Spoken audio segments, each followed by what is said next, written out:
নমস্কার বন্ধুরা, Radha village food kitchen চ্যানেলে আপনাদের সবাইকে স্বাগত জানাই। আজকে আমি আপনাদের সুন্দর একটা রেসিপি দেখাতে চাই। সেটি হচ্ছে ডাঁটা দিয়ে আলু পটলের দিয়ে মাছের ঝোল। বন্ধুরা, এই গাছের মধ্যে কত ডাঁটা ফুল হয়ে আছে।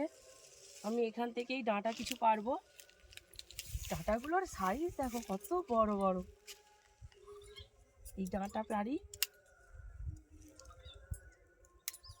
ডাঁটা পেরে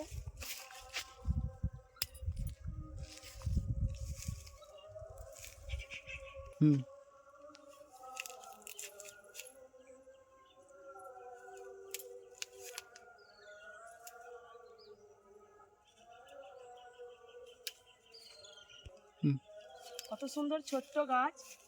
এই ছোট্ট গাছে কত ডাঁটা ধরেছে, কি দারুণ সুন্দর একটা গাছ।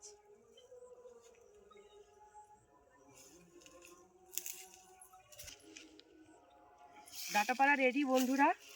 এবার আমরা বাড়িতে গিয়ে ডাঁটা দিয়ে আলু দিয়ে পটল দিয়ে মাছের ঝোল রেসিপি বানাবো। আপনারা অবশ্যই দেখতে থাকুন।